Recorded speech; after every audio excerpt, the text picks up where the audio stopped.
Hello, and welcome to another episode of Video Game Discussion Podcast. It's just me, yet again, but that's why you're here. And today we are going to be talking about Prey 2017. And I guess I'll start out by saying that this is going to be a spoiler heavy discussion. This should kind of go without saying because, well, if you really want to discuss the meat of a game, you got to get into spoilers, but whatever.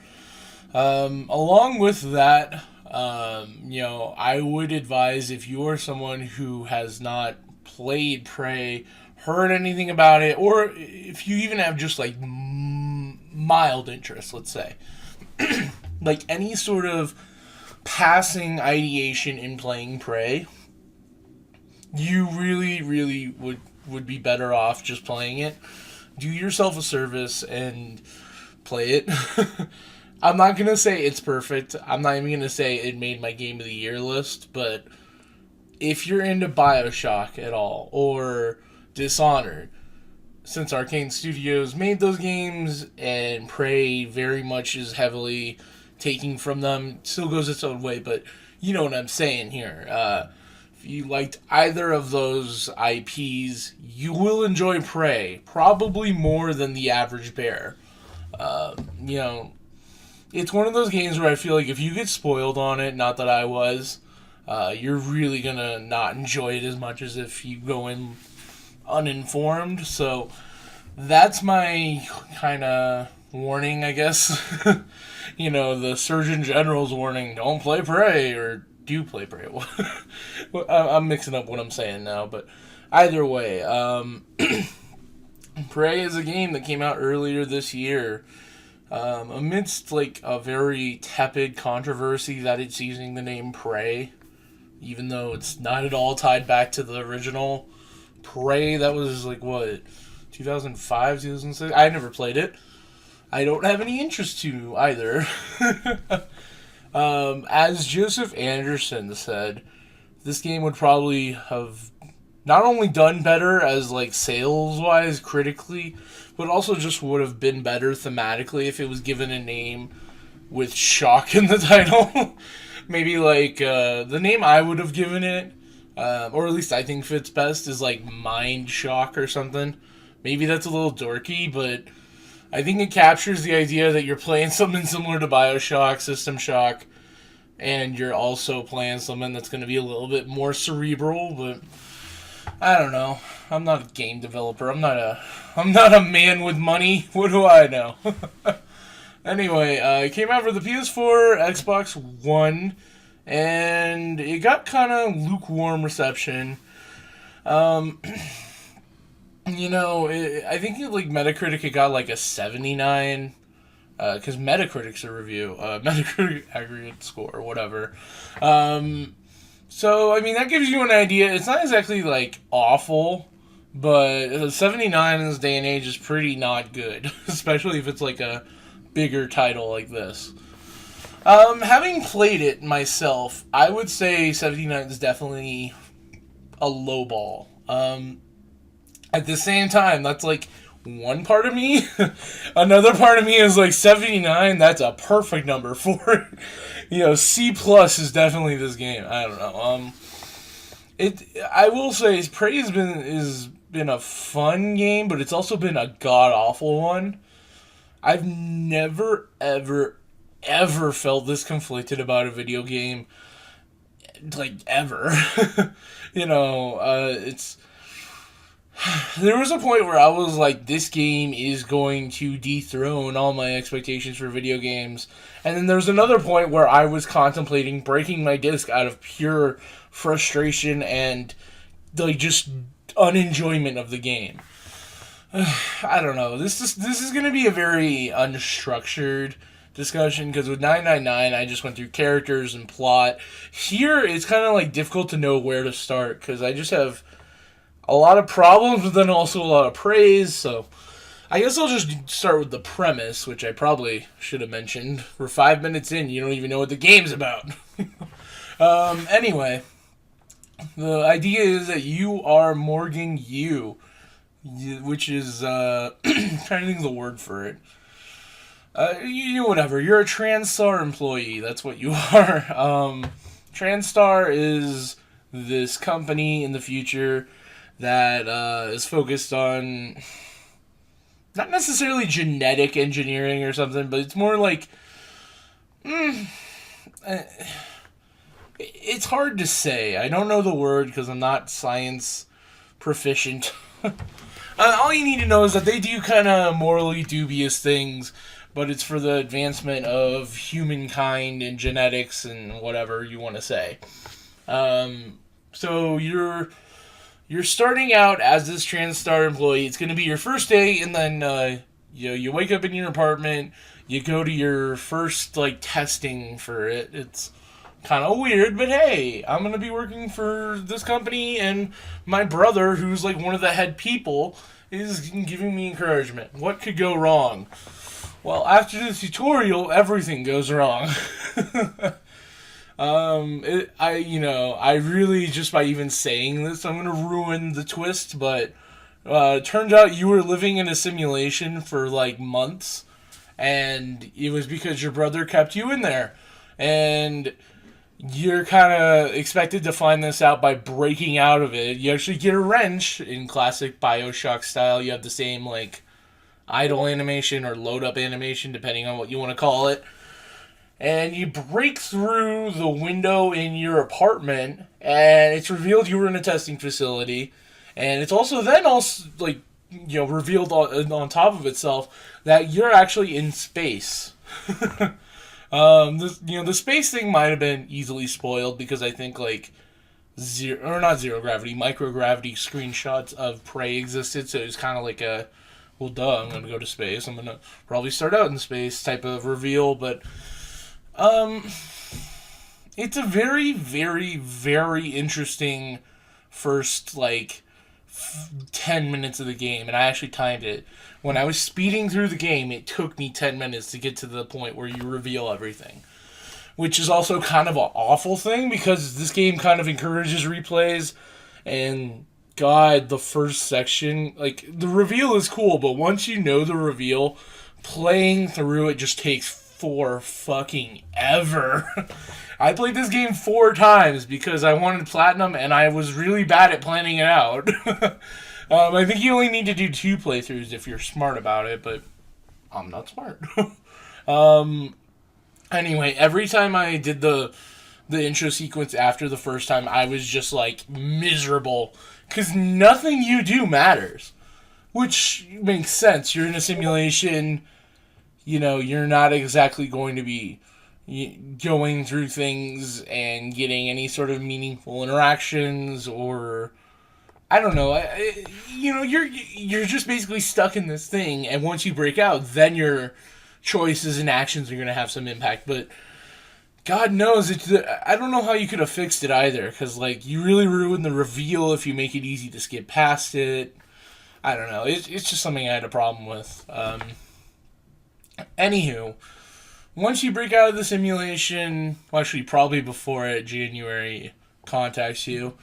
January is a robot operative that one of you... I have to explain so much now that I think about it. Okay, let me just start with January is a robot operative who helps you throughout the game. What it's revealed is that the reason why you were able to be kept in a simulation without you finding out for so long is because you've been using neuromods. And neuromods are... they're basically this enhancement to yourself, either your mind or your body, where you install it, and then you either get a skill or an ability or a thought process or what have you. So, for instance, let's say there's a neuromod for long distance running, let's just say. You have a Trackstar neuromod genetic whatever thing. I'm really good with words, what can I say? Let's say you have that type of neuromod. you install it, and then you're going to have that person's abilities. You're going to be a long distance runner. There's multiple. Oh, god damn it! I thought I turned my phone off. Oh god, what am I doing with my life? Anyway, I was going to say something. Oh yeah, there's multiple catches, I guess. Hang-ups, drawbacks, synonym for using neuromods. The first and most obvious one that the game will immediately tell you, it doesn't come into a gameplay aspect, but it's critical for the story. Once you install a neuromod, it can be uninstalled. But if it's uninstalled, all your memories that were formed after having your neuromod installed are revoked, or you lose them, because it's a... They don't go into super specific detail, but basically it's a mind, like your synapses that formed, after this change in the brain's makeup are removed, so your memories are removed. It's, it's one of those things you kind of just like nod your head and go, okay, sure. So what was happening was you were having a neuromod installed, and then it was being removed every day. I'm trying to think what I should... Yeah, I'll mention also that neuromods are made from alien material, and so the reason why you were in a simulation is because they wanted to measure your ability to, install these neuromods and then see if it was affecting your cognition, your physical, body abilities, and your empathy. Empathy is a huge thing in this game. So that was really the point of keeping you in this test. So, the problem with neuromods is if we're just skipping all the story implications of it, gameplay-wise, the way it treats it is rather than getting, a specific neuromod, you just get blank neuromods. So, I mentioned the long-distance running thing. That's not actually what would happen. You would just find a blank neuromod, and then you go to your skill tree, and it's like, okay, you can pick to be a long-distance runner and get the ability to run faster. Or you can get the ability to hack, which you fucking need in this game. You can beat the game without hacking, but, you're going to miss out on a lot. You basically, you use a neuromod as, for, a skill point or a level up. And that's something I'm going to get back to later, but I think that really dampens the gameplay for me. It's something that's kind of its can of worms. So either way, back to January.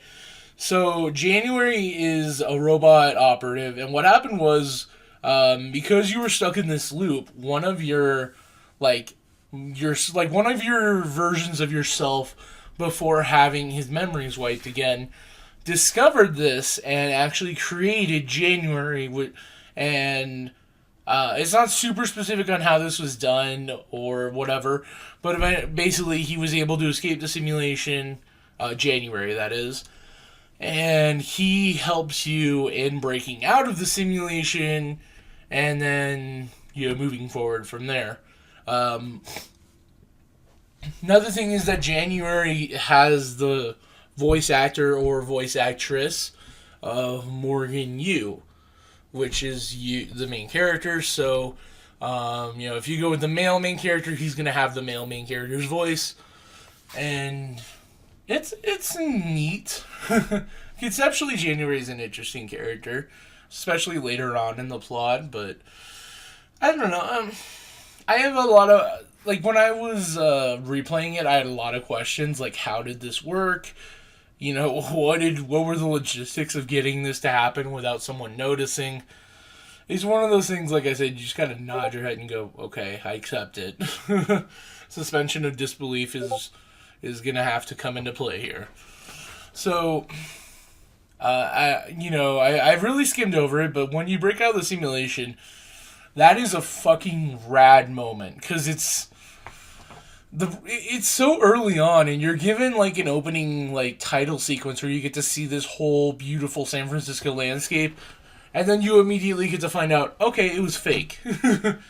It's really, really cool. And I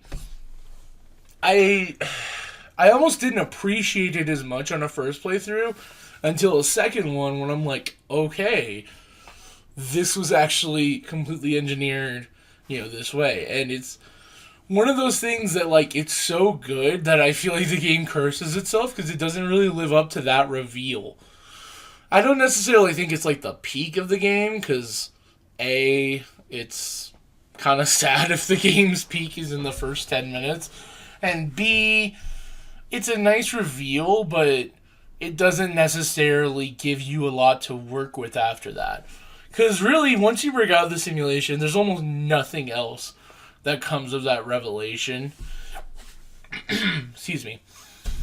So, after that, you escape the simulation, and then you've come to find out that you are on one of the TranStar space stations known as Talos 1. For some reason, they say, like, Talos Y. It's Talos Roman numeral 1. If it's said differently, like, if it's supposed to be Talos Y or whatever, I don't care. I'm saying Talos 1. So you're on Talos 1, and it's turned out that there is a huge problem. It's called the Typhon. The Typhon are this alien race that is hostile, and you cannot communicate with them. They're basically, like, for better or for worse, like the Xenomorphs. They're killer, they're your enemies of the game, and you find out that most of the TranStar crew is either dead because they were attacked, or hiding for their dear life. Excuse me. So, you kind of, you're going through the space station after the huge attack, and now you're kind of going through the remains. You'll still find survivors, you'll find a lot of dead corpses, and it's kind of like the medical pavilion from Bioshock 1 if it consistently kept that tone of horror. Because Prey really does put a lot of effort into being a horror game, and it fails spectacularly. And it's such a shame, because God knows I really wanted Prey to succeed, because there are some really, really good moments in it. The problem with it is early game Prey is, like, fucking great, because you don't have a lot of options to deal with enemies, and you don't even have a lot of options to explore. Like, there's sometimes you can just run into something where it's like, okay, I have to repair this thing if I want to go on. Or, oh, these gigantic blocks or whatever are in my way, and I can't lift them until I get a certain amount of neuromods so I can install the lifting things, ability. So you're kind of cut off in that way.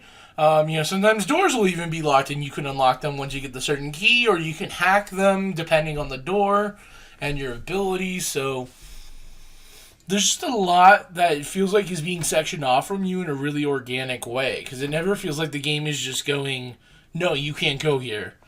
There's only one exception to that rule, in my opinion, and you have to go so far out of your way in the first area to find it that it kind of makes sense that they would do that, because there's this one part in the Neuromod division where you can't go further. Otherwise, you would just kind of fuck things up for the game. So they block you off that way. But everything else is a very organic roadblock, I guess. So that's one thing that Prey is going for. The other thing is that enemy encounters, until you learn the game pretty decently well, they are fucking scary. I guess the most immediate thing to note about enemies is that anytime you attack them, like, the game, like, graphically will start freaking out. It's not necessarily, like gonna hurt your eyes unless you're really attuned to that type of thing. But, like, the colors will get a lot more contrasted. It'll also get a little bit brighter, And I think it's supposed to simulate the idea of like panic from having to engage this like deadly alien race. It's a really cool effect, if nothing else. It's sort of it's sort of a good like immersion thing. Strangely enough, they also do this thing where like the music, like if you sneak attack an enemy, it'll do like a scare chord. If they discover you, the music will change immediately. And that sounds really basic, but considering the game is really devoid of, I don't want to necessarily say devoid of music, but it's very like ambient, I guess, at best. So if you do get this music cue, like, oh fuck, an enemy just saw you, it'll really grab your attention and it'll really almost kind of like just immediately like put you on edge. And I feel like that's such a basic thing to praise, because I think that's like such a very fundamental horror game aspect. But I liked it. I'm just talking about things I liked anyway. So, excuse me, God, I am sorry. Moving on. I think I should actually talk a bit about the Typhon. Okay, here's me talking about the Typhon. Fuck. Typhon are a really, really, really cool idea. I love them conceptually. They are squandered. It's such a shame. The Typhon... I think the reason I like the Typhon so much is that I was writing them in my head. I was like thinking, okay, the Typhon work like this, because this is... the Typhon control your body and they control your mind and blah, blah, blah. It's like, no, you really don't ever get any meaningful explanation about the Typhons beyond the fact that they don't have mirror neurons, so they can't empathize or whatever. Blah, blah, blah. It's really a shame, though, because the Typhon are such a cool aspect. The most basic Typhon enemy that you'll run into is a Mimic, and Mimics are kind of like... I don't necessarily want to say like Goombas, but they're kind of like the very basic, almost iconic enemy for this game. They even show up in the like opening, not necessarily opening, but like the Arcane Studios logo when you're loading up the game. So mimics are, like they say, they can mimic anything to a certain extent.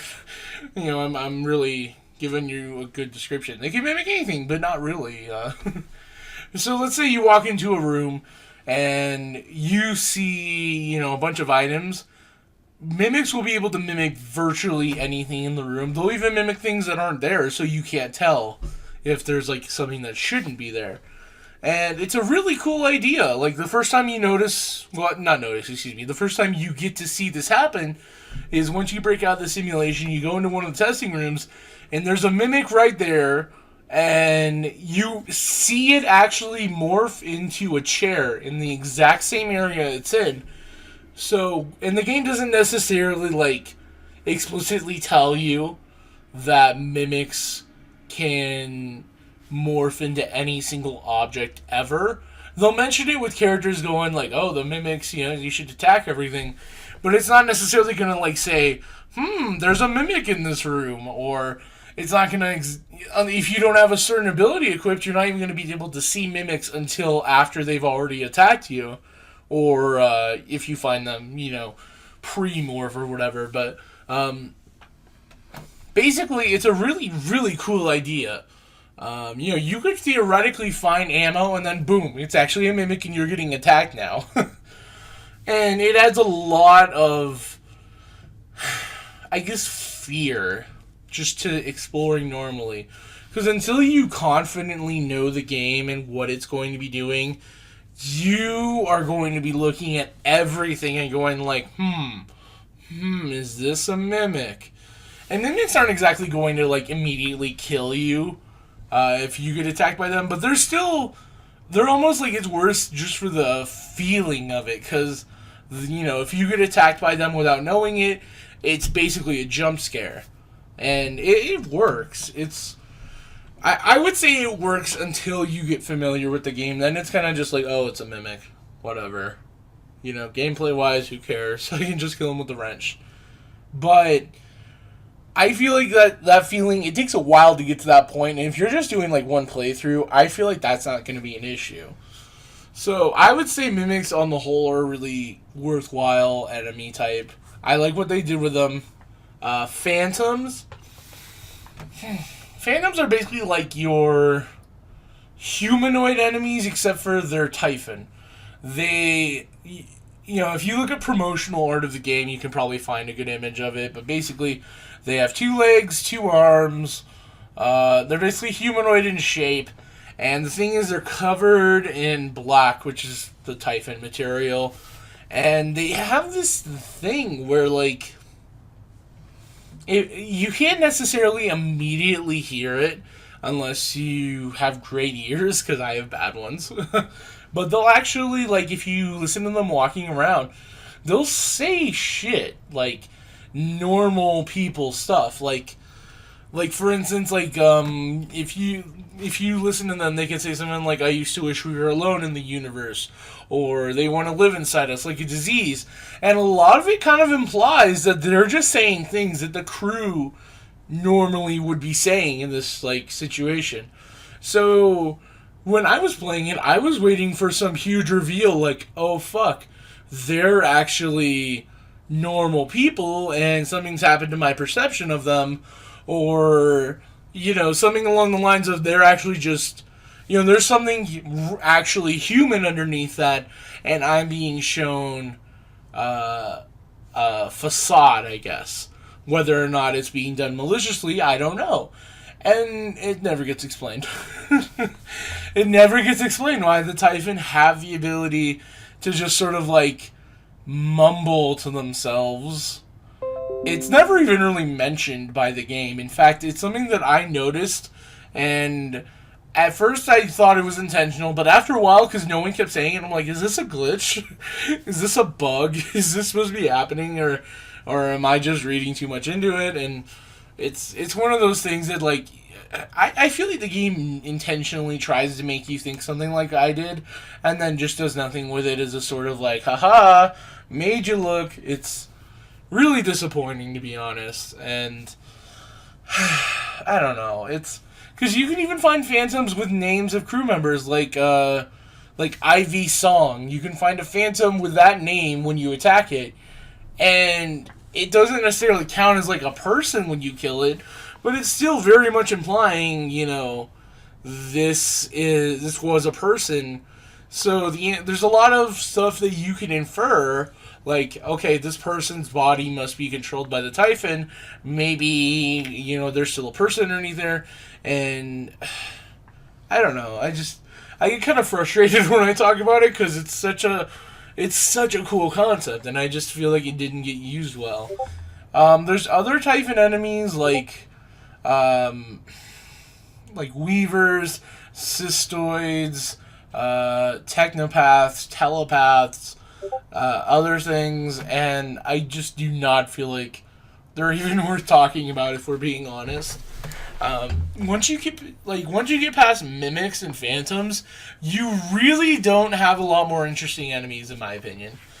I don't know. I don't feel like going through, a cystoid is this, because it's my problem with besides mimics and phantoms, enemies are kind of just annoying. They're not, like, a threat. And I need to qualify that to a certain extent. Some of the later game enemies, like technopaths, telepaths, they can definitely kill you easily, but I never felt myself in a situation where I wanted to kill them. And that's a very bad thing for me, because, like, when you find a phantom, you want to kill it. Because, A, it'll make your life a lot easier if you kill it, because then it won't be wandering around and it won't get to jump on you.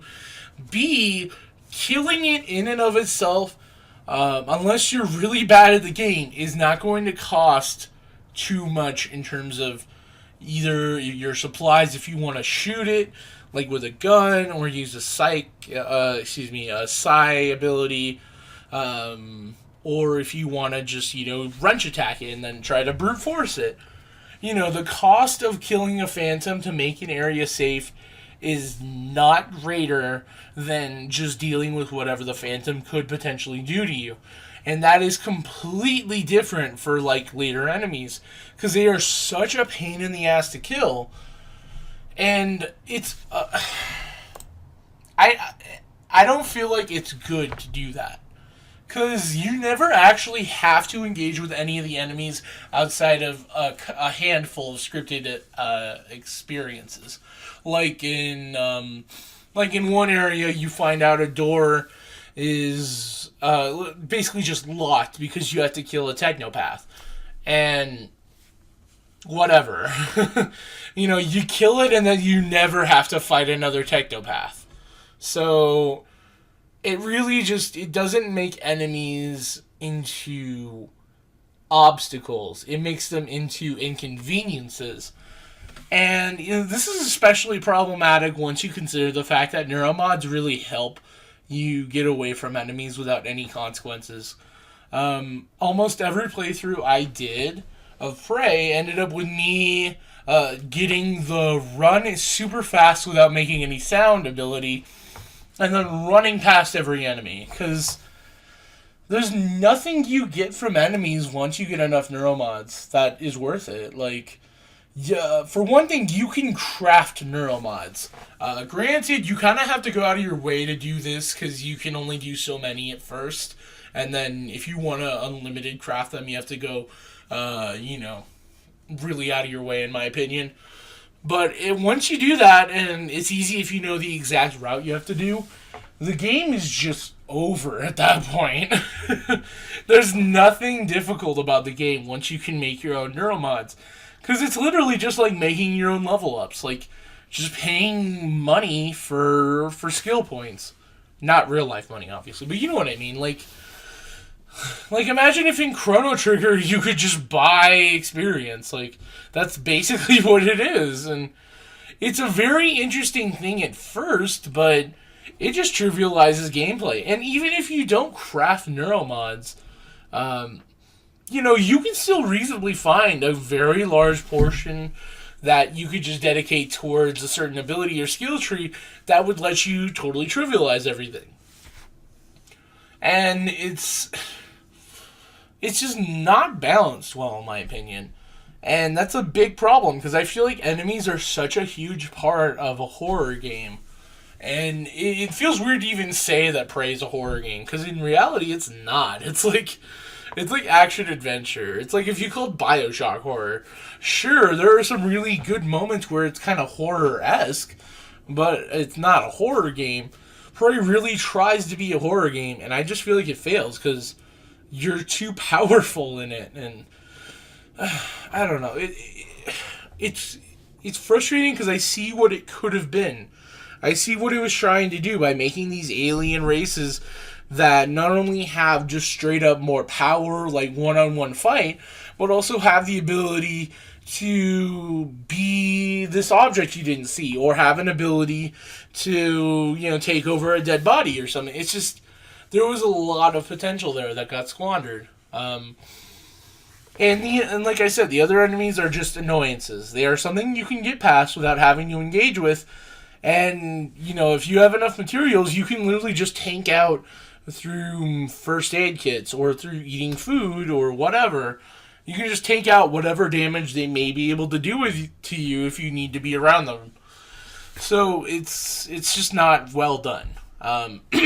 That's really one of the biggest gameplay problems I had, though. And I touched on it, but neuromods themselves are just extremely, extremely easy to break the game with. And it's hard because I don't necessarily think this is a design problem with neuromods in general.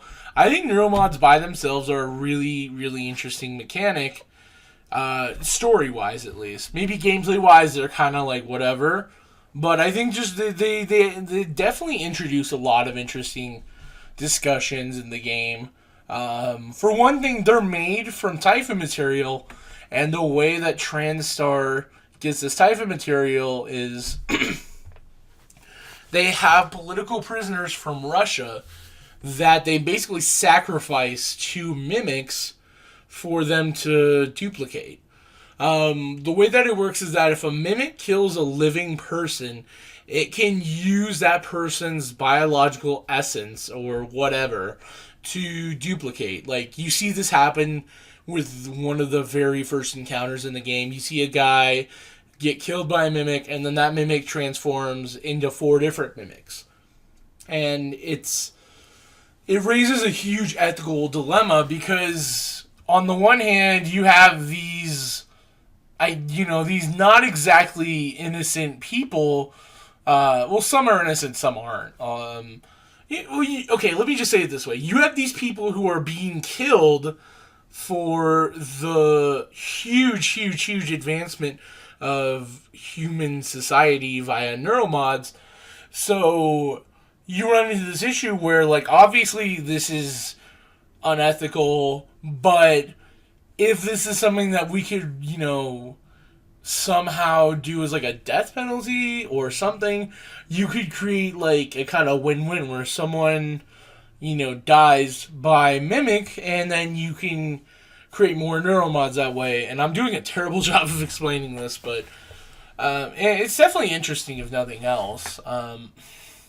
Another thing that gets brought up is that neuromods themselves are kind of, I wouldn't necessarily say in like beta testing or anything, but they're still relatively small scale. They haven't been released to Earth, at least legally. They haven't really been like brought to Earth society yet, so they're on this space station. Transstar's still fine tuning, development, research, production, and it's one of those things, like, once neuromods become well known, they will cause a huge influx of demand. And it would create a problem where it's like probably only the wealthy or the very privileged could get access to neuromods, and then they would be able to get all these types of genetic enhancements, and it really would just raise a lot of horrible classism and structural inequality, even more so than there already is. And I feel like that was a super duper interesting topic that the game maybe once touches and then never talks about. But whatever. Excuse me for trying to be a little bit forward thinking about this, but beyond that, neuromods as a gameplay mechanic, I wanted to like more, but it's one of those things where, like, I feel like it would have been better if you did have neuromods almost as like bone charms in Dishonored, where it's like, okay, I got the sneak better, ability. Now I can sneak better, rather than it just being, I can choose to sneak better, or I can choose to attack better or something. Because then it's like, if you're locked more into certain abilities, the game can plan around that better. Whereas it is now, the game kind of has to always give you a solution if you've been playing the game terribly. Like, I guess to explain that, you get a weapon called the glue gun. It's actually called the glue cannon, but glue gun sounds way better to me. And that's GLOO. It stands for something, but just think of it like normal glue. What happens is you shoot the glue gun, like let's say you hit the floor, and it will create a small block of this material that is solid, basically, and you can use it like a platform. So it's one of the very fundamental things about the game in terms of having that ability. The game always knows that you will have the glue gun. So every single solution ever to any story-based, like, mission or objective or whatever has to have a solution that you can get with the glue gun and nothing but the glue gun. For instance, let's say there's like a room you need to get into and it's locked. There'll be like, let's say 3 different paths. One is you could hack the door and unlock it. The second one is that there's a vent shaft or whatever, a crawl space, but it's blocked by this really big desk or something, and you need to move that using an ability. Or you could just use a glue gun and somehow, go through the top of the room, which doesn't have a roof or whatever. And it's just kind of like, it ruins a lot of the potential the game could have had for really complex, situations or problems. It could have had something where you needed to use a specific ability, but use it really well, or have the ability, mastered or something. But you only have to have the ability, and that's it. It's not even really like a checking of your skill. It's just a checking of, have you done this game? Have you gotten this ability? And I guess that kind of leads into another one of my huge problems with Prey. I'm trying to think how I want to word this. It's hard. It's kind of difficult to word this, but I guess it's just sort of like, once you start the game, you're in this world and you want to explore it. You want to find out what has happened, what is going on, what you can do. And then once you beat the game, you will never have that feeling again. I guess I can only explain my experience then. First time I played Prey, I was in love with it. I was exploring everything. I was really into collecting things. I think that's one of the things about the game that works, is that you have to really be kind of a hoarder. You have to collect a lot of items. You have to use a recycler to get a lot of material so you can make more items. It's kind of like almost like a crafting-esque type thing. Like, it works really well the first time because you're really interested in making sure you're as prepared as possible, because you never know what the game could throw at you. Because the game has enough curveballs where it feels like you need to be ready for any situation.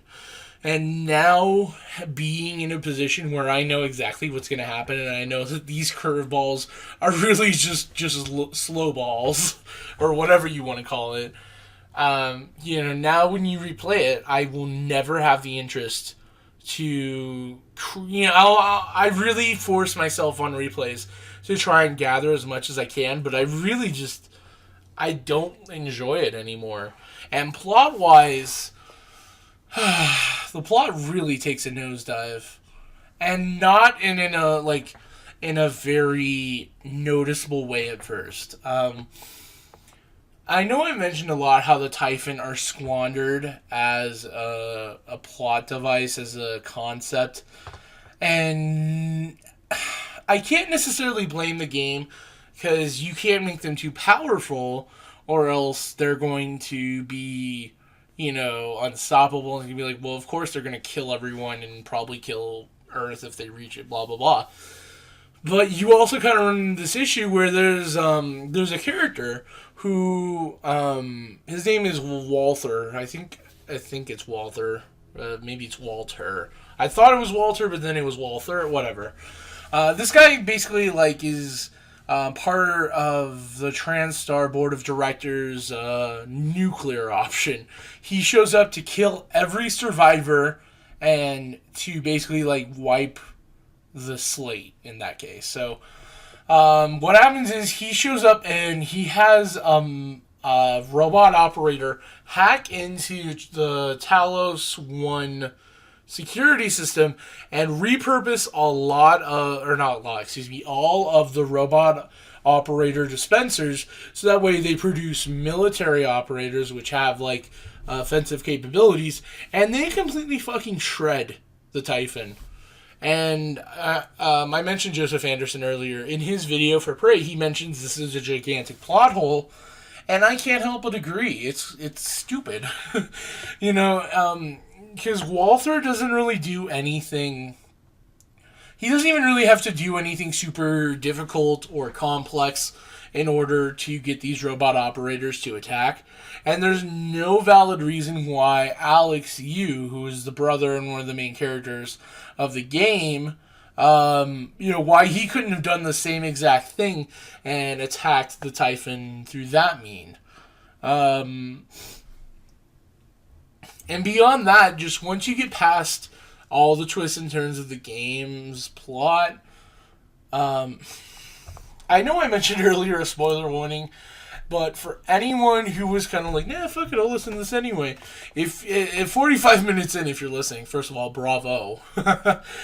Second of all, if you sincerely are considering playing Prey, I have left a lot of it unspoiled, including the ending. I normally wouldn't do this, but I really think that if you hear this without playing Prey and then try to play it, you will be ruined on it. So here's another spoiler warning for the ending. Okay, so once you finish Prey, regardless of whether or not you chose to deploy the null wave transmitter or if you chose to destroy Talos 1, you find out that it was a simulation. And it's at first it's a really interesting reveal when you find out. It's like, oh fuck, I wasn't doing this situation. This was something that's already happened, and I'm living or doing a simulation of that. It's revealed that Alex, at this time, some point in the future of the game's events, gets a Typhon organism and basically captures it and forces it into a simulation of when the Typhon broke out of Talos 1's containment, and it wants you to play the role of Morgan, and then that way, through your decisions, it will measure what possibility and likelihood the Typhon have of being able to develop mirror neurons and empathy. I haven't really gone into it, but the game does have a lot of gameplay choices that are measuring your empathy points. It doesn't actually call them empathy points. It doesn't even call them anything. So this is meant to be something where you didn't know you were being tested. So at the end of the game, after the credits, they do this reveal, and then the game has some major characters as robot operators at this point. It's implied that they died, but their consciousness or whatever was uploaded to robot operators. It's not directly said, but work with me. And they just kind of go over the simulation, because it's implied that they were in it playing their roles, and they go over like, oh, this guy, he saved my life, and he helped feed me. Or, conversely, he'd be like, this guy spat on me as he walked past me, and then he turned around and stabbed me in the face. And it's, that's a very, I didn't want to give a specific example just because I figured, hey, fuck it. I haven't mentioned these characters, why start now? But, it does measure what you did, and it's very, very cool, but also bad. I don't know, bad's not actually the word. World-destroying is actually the better way of putting it. For one, it is the all a dream reveal, and it's... I don't know of any story or piece of fiction that has done all a dream well. I'm not implying that you can't do that well. I'm just saying, personally, I haven't experienced something. Maybe if you told me about something that did it well, that'd be one thing, but I've never been invested in a story that had that reveal and made it work. And Prey doesn't make it work for me. The problem is that this is a very, very rushed ending, in the sense that I don't feel like Prey was finished. I feel like they had this ending planned out, but didn't have enough time to make it really work. I guess for one thing, it's revealed that the Typhon in this ending broke out of containment and basically fucked up Earth to the point where humans are on the verge of extinction. and Alex is trying to, make the Typhon and human, like, existence be peaceful. He's trying to make it where they can coexist, and that make the Typhon see humans as equals, because it's mentioned multiple times that Typhon only see humans as a food source. They are physically and biologically incapable of seeing humans as anything else. So they're not even necessarily being malicious. They're just being like single-minded organisms. So Alex is trying to remedy that, and you're shown an image on screen of Earth being completely devastated by the Typhon, but you're not actually seeing firsthand. You just see that on a computer screen. And that in and of itself leads the question, well, is this really happening? Or is he just fucking with us? Which is a possibility, but the game never really gets to go into it. And it's just kind of, it's unsatisfying. I mean, beyond everything else, it's just a really unsatisfying way to conclude the story, in my opinion. Because at the end, it's like, oh, you either shake his hand or kill them all. And it's like, okay, I don't care. None of my decisions in the game they mattered, but it's like none of my intrigue really paid off. I didn't really get to affect this person's fate.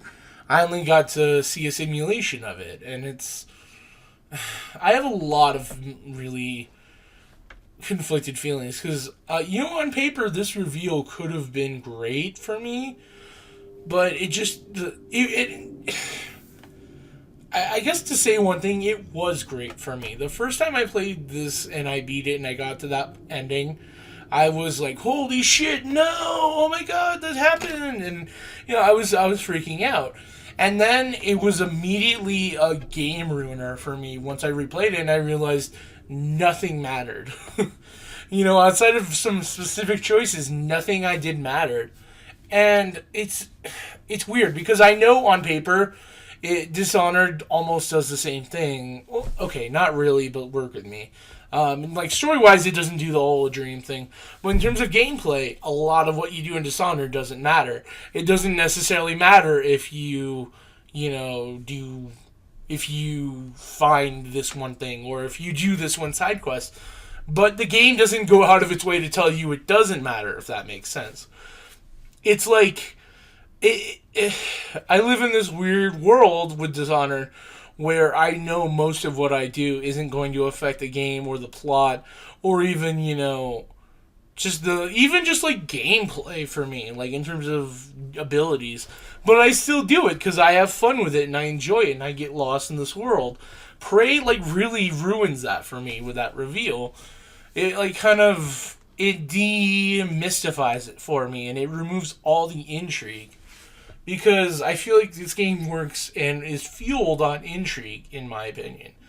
So when you remove that and you say, okay, none of this mattered, all of this happened, and only a select few of your decisions truly change anything, that just destroys my ability to replay it. So when I explore, now I can't go, oh, I might need this. It's like, okay, I know this enemy exists. That's as hard as it gets. I only need this much. Oh, the plot, I'm reading this survivor's account. Whatever. I know it doesn't matter. I know everyone basically dies, so who cares? It's such a game ruiner for me. And, maybe saying it to this effect doesn't illustrate it, but it really was a subconscious thing for me. It wasn't like I consciously went, I don't have to care about this anymore. It's just I knew everything. I didn't need to care, and I just ended up not caring in multiple playthroughs. And I really hate that. I hate that I will never, ever, ever be able to feel the first playthrough experience that I had with Prey in any replay of Prey. Because I'm not exaggerating when I say that first playthrough was one of the most engaging experiences I've had in years.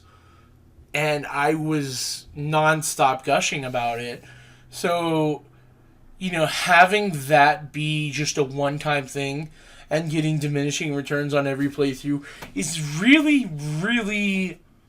It just makes me feel really bad for the game. It makes me feel like It makes me feel like I'm on one side of a fence and Prey is on the other. And I'm trying my hardest to get over the fence and be with Prey and, embrace this game as it is. And I just can't do it. I'm trying my hardest. And Prey is just like, I'm getting over the fence and then Prey is shoving me back down going, no, stay there. That's a terrible analogy, but that's what it felt like for me. I was trying so hard to meet Prey halfway, and it just wasn't doing the same for me. And I feel like saying all these things is such a bad thing I could do for the game, because I feel like a lot of people will never reach this point.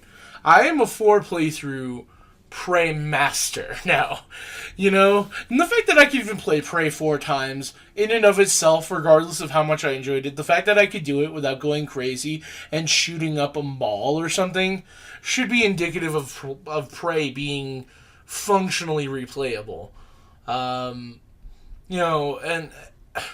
I feel like a lot of my reactions undersell what Prey is, but I can't lie through my teeth. I can't say this game changed everything for me. It's like, no, this game had a lot going for it. It had a horror vibe. It was heavily inspired from Bioshock, and then it shit the bed in the last act. It just totally fucking shit the bed.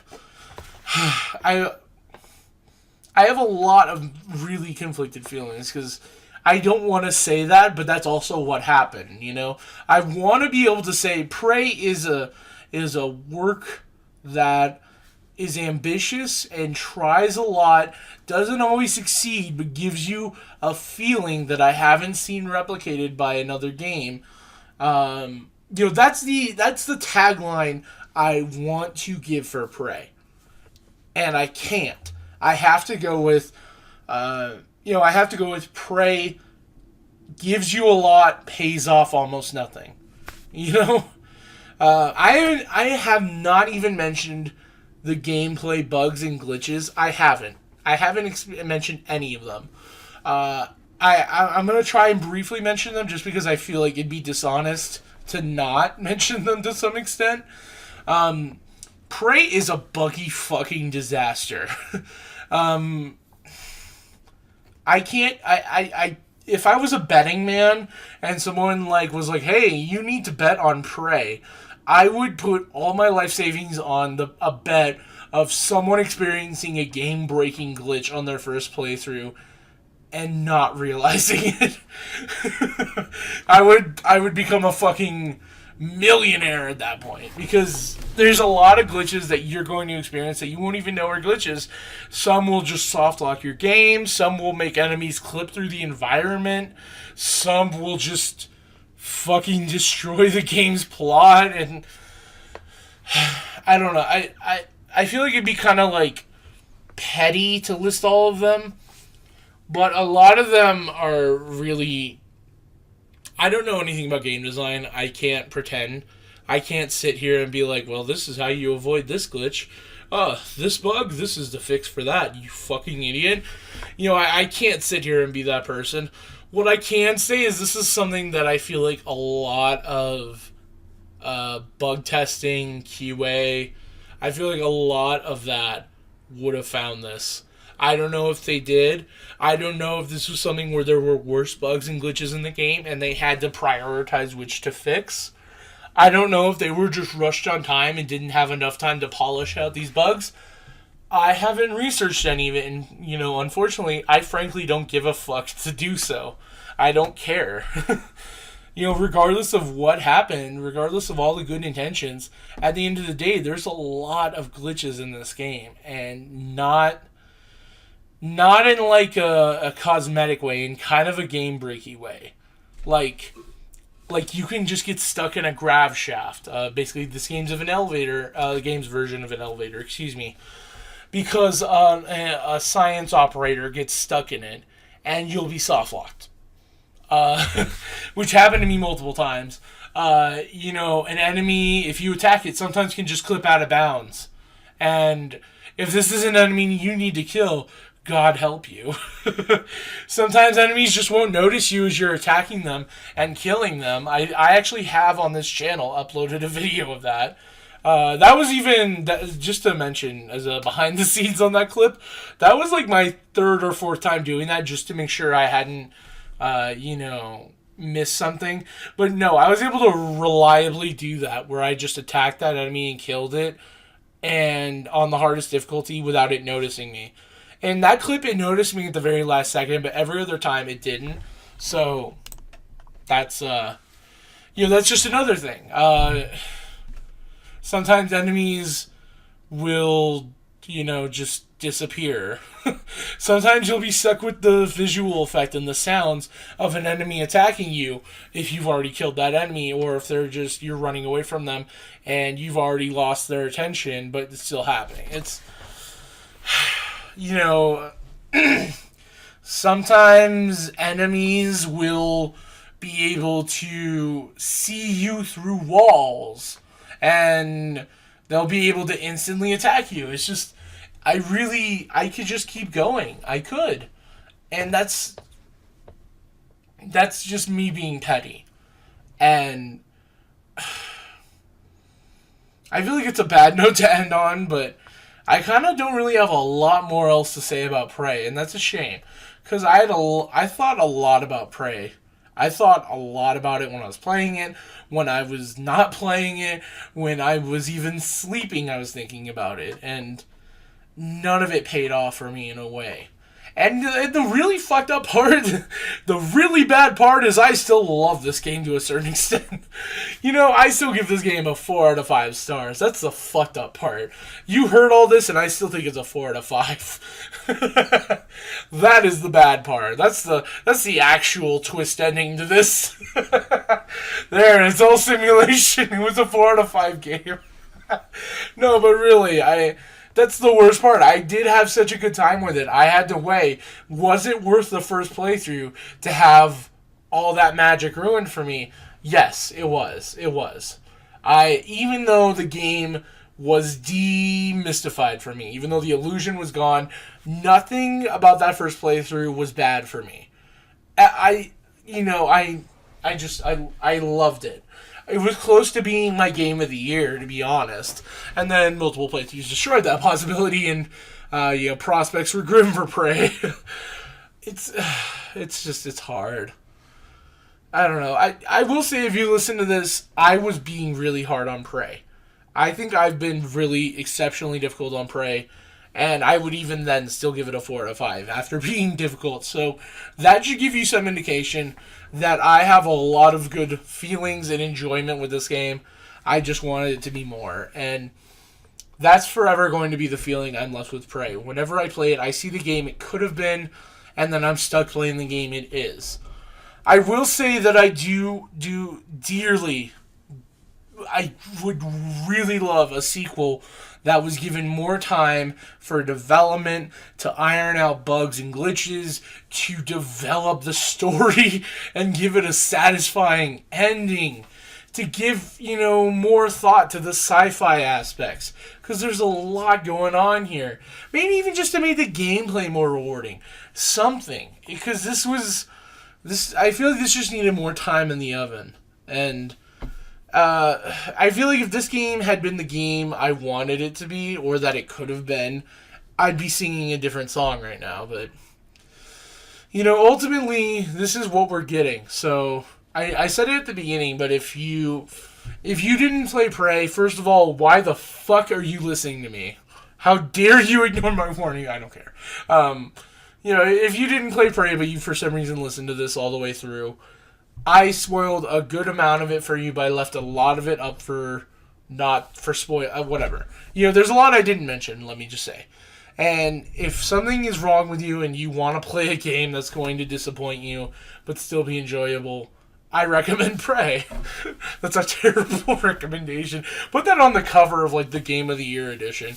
Prey, a game you want to play if you want to be disappointed. Just put me on the back. This guy from YouTube said, blah, blah, blah, blah, blah, blah, blah, disappointing game, blah, blah, blah, blah, blah, blah, blah, blah, blah. I don't know.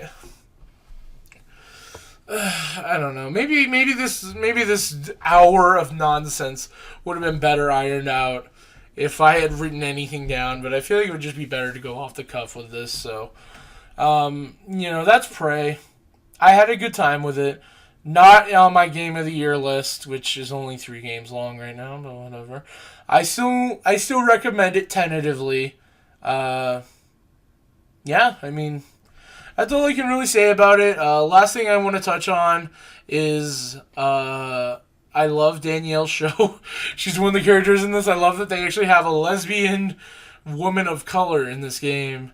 Well, she's not necessarily confirmed lesbian, but she's at least in a woman loving woman relationship. Good for her. Good for Prey. Good for her for making a canon lesbian relationship with 2 women of color. If only you didn't kill them, but whatever. I don't know. That's a dumb note to end on.